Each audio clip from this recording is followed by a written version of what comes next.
हिमाचल प्रदेश में होने वाले विधानसभा चुनाव को अब कुछ ही समय बाकी है। ऐसे में सभी राजनीतिक दल चुनावी रण में उतरने के लिए कार्य कर रहे हैं। आज सोलन पहुंचे भाजपा के प्रदेश अध्यक्ष सुरेश कश्यप ने भी दावा किया है कि हिमाचल प्रदेश में मिशन रिपीट होने वाला है। भाजपा प्रदेश अध्यक्ष सुरेश कश्यप ने कहा कि आचार संहिता लगने के बाद भाजपा अपने उम्मीदवारों की सूची जारी करने वाली है। जो भी कार्यकर्ता या उम्मीदवार सर्वे में बेहतर परफॉर्मेंस करेंगे उन्हें भाजपा टिकट देने वाली है। सुरेश कश्यप ने कहा कि जो कोई भी नेता कांग्रेस छोड़कर भाजपा में शामिल हो रहे हैं बिना किसी शर्त के आ रहे हैं। प्रधानमंत्री नरेंद्र मोदी, मुख्यमंत्री जयराम ठाकुर और भाजपा के राष्ट्रीय अध्यक्ष जेपी नड्डा की छवि से प्रभावित होकर सभी नेता भाजपा को ज्वाइन कर रहे हैं। सुरेश कश्यप ने कहा कि कांग्रेस के बड़े नेताओं का अपनी पार्टी में दम घुटने लगा है। ऐसे में यह सभी नेता भाजपा के साथ मिलकर कार्य करने के लिए तैयार हैं। देखिए, मुझे लगता है आचार संहिता लगने के बाद भारतीय जनता पार्टी अपने जो संभावित हमारे कैंडिडेट्स हैं उनकी सूची को जारी करेगी और एक विस्तृत सर्वे और परफॉर्मेंस के आधार पर जो है भाजपा अपने प्रत्याशियों को मैदान में उतारेगी। उन लोगों को टिकट दिए जाएंगे जिनके अंदर जीतने की क्षमता है और उनको जिताएंगे भी और फिर से सरकार को बनाएंगे। देखिए, जो भी नेता दूसरी पार्टियों से या कांग्रेस पार्टी से भारतीय जनता पार्टी में सम्मिलित हुए हैं, सब लोग बिना किसी शर्त के पार्टी में सम्मिलित हुए हैं और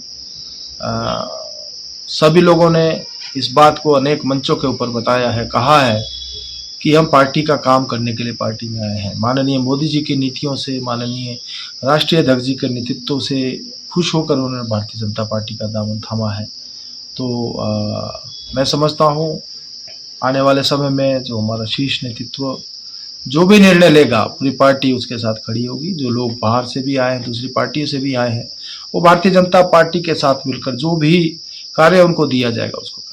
जिला भाजपा प्रवक्ता रोशन ठाकुर ने कहा कि भाजपा राष्ट्रीय अध्यक्ष जेपी नड्डा 11 अक्टूबर को बिलासपुर के एक दिवसीय दौरे पर रहेंगे।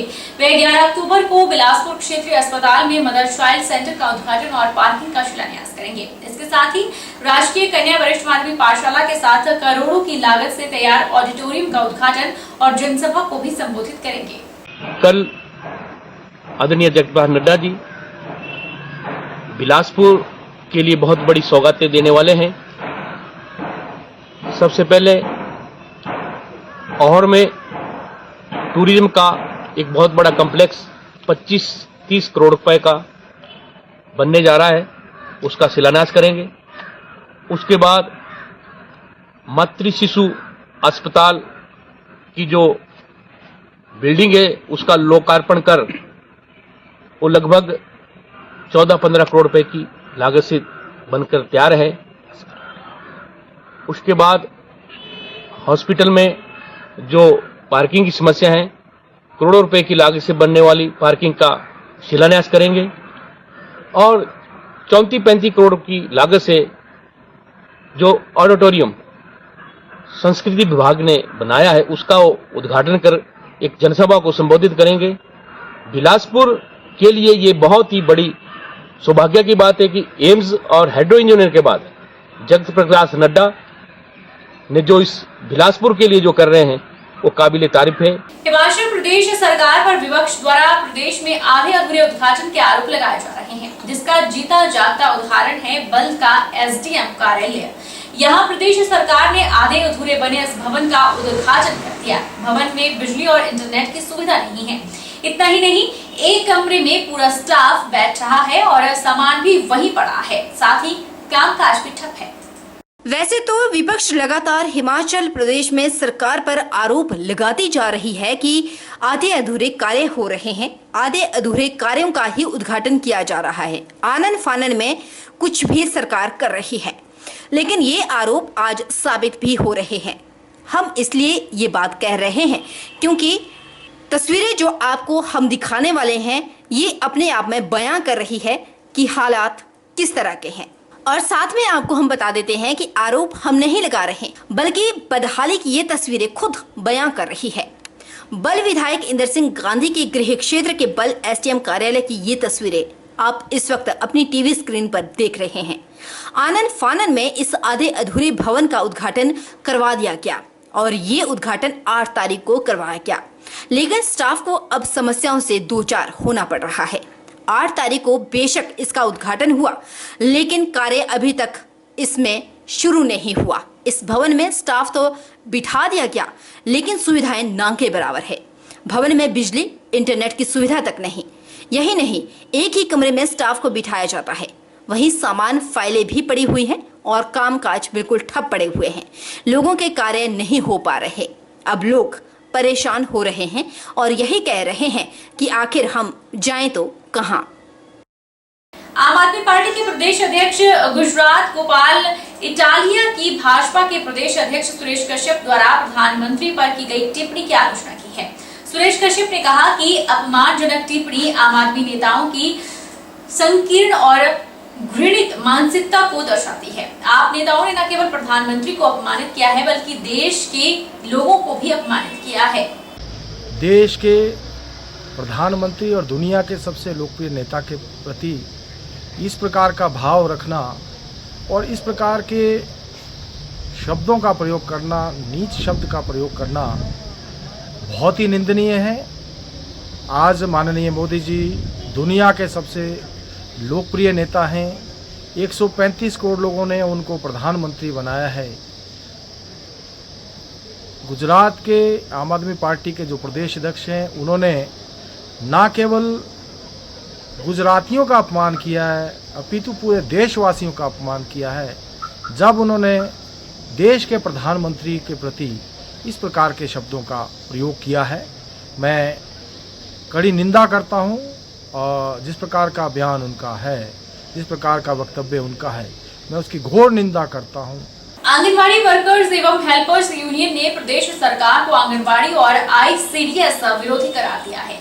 सीटू ने आज सेरी चांदनी में धरना प्रदर्शन किया और सरकार से अपने फैसले को वापस लेने, आंगनबाड़ी कर्मियों को प्री प्राइमरी में 100% नियुक्ति देने की मांग की है। उन्होंने कहा कि 2003 में वीरभद्र की सरकार को भी उन्होंने झुका के छोड़ा था और अब भी वे पीछे नहीं हटेंगे। आंगनवाड़ी वर्कर्स एवं हेल्पर्स यूनियन ने सीटू के बैनर तले अपनी मांगों को लेकर मंडी के सेरी चांदनी में धरना प्रदर्शन किया। आंगनवाड़ी वर्कर्स एवं हेल्पर्स ने कहा कि हिमाचल प्रदेश में प्री प्राइमरी टीचर भर्ती से आंगनवाड़ी कर्मियों को बाहर करने के प्रदेश सरकार के निर्णय के खिलाफ आंदोलन को तेज किया जा रहा है।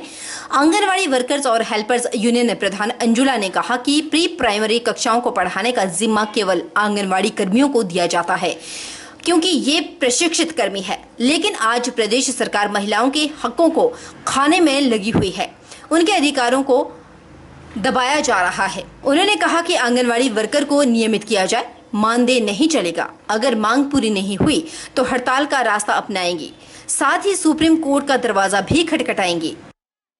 हमने वहाँ शिक्षा मंत्री को पूरा का पूरा बताया कि हम पहले प्रयास के जरिए आंगनवाड़ी में जो है प्री शिक्षा हम दे रहे हैं बच्चों को, तो भाई उसके बाद आप 6 साल से जो है जो स्कूलों में कर रहे हैं तो वो चलाएं। परंतु प्री नर्सरी का इन्होंने कहा कि चलो आंगनबाड़ी से ही हम, अगर सरकार को स्कूल खोलने भी हैं, अगर इन्होंने हमें इस तरह से देना भी है तो उस तरह से इनको हमारे लिए करना चाहिए था, उचित प्रावधान करना चाहिए था। तो इन्होंने कहा कि आंगनबाड़ी से ही रखे जाएंगे। 30% का इन्होंने हमारे को कोटा दे करके आज हमें बिल्कुल बाहर कर रहे हैं। इसलिए हमें एक दिन के लिए ये हमको ये निकाल रहे हैं। हम अभी हम इसके आगे तो प्रोटेक्शन करेंगे। प्रोटेक्शन में पूरा का पूरा हम वर्कर के साथ पूरा इनका वो बनाएंगे, पूरी हड़ताल करेंगे। आंगनवाड़ी वर्कर्स एवं हेल्पर्स यूनियन की जिला महासचिव सुमित्रा ने कहा कि 2003 में वीरभद्र की सरकार को भी आंगनवाड़ी वर्कर्स और हेल्पर्स यूनियन ने झुकाकर ही छोड़ा। 104 दिन भूख हड़ताल कर अपने हकों को लिया और अब हम इससे पीछे हटने वाले नहीं हैं। केंद्र हो या फिर राज्य सरकार, जो मर्जी हथकंडा अपना ले, लेकिन वे अपना डंडा झंडा लेकर अपना हक लेकर ही रहेंगे। अगर ये सरकार उनकी मांगों को नहीं मानती है तो इस सरकार को विधानसभा चुनाव में पीछे धकेलने का कार्य भी बखूबी किया जाएगा। हमारा एक्सपीरियंस है, पहले भी हमने 104 दिन राजा वीरभद्र की सरकार थी 2003 में, तो हमें राजा वीरभद्र की सरकार को झुका के छोड़ा। 104 दिन भूख हड़ताल किया, जो 100-200 काटा हुआ था तो हमने वापस लिया। ये आंगनवाड़ी वर्कर है, अपना झंडा डंडा लेके कोई भी हथकंडे बना लो, चाहे केंद्र की सरकार हो चाहे राज्य की सरकार हो, अपनी मांगों को अपना के रहेगी। अगर सरकार हमारी मांगों को पूरी नहीं करेगी, जो लगने वाला है जब आगे जो अगर ये सरकार हमारी मांगों को पूरी नहीं करेगी, हम इस सरकार को हमें पीछे धकेल सकते हैं। आंगनवाड़ी वर्कर हेल्पर 36,000 है हिमाचल में, और हमारे साथ गांव की काफी महिला जुड़ी होती है। अगर सरकार इसकी तरफ ध्यान ना देगी तो हम सोच लेंगे अपने हिसाब से, और इसके लिए हम आगे के लिए जो सत्ता में सरकार की उसको भी हम झुका के ही छोड़ेंगे। रुकेंगे एक छोटे से ब्रेक के लिए, ब्रेक के उस पार फौरन लौटेंगे, आप बने रहिए हमारे साथ।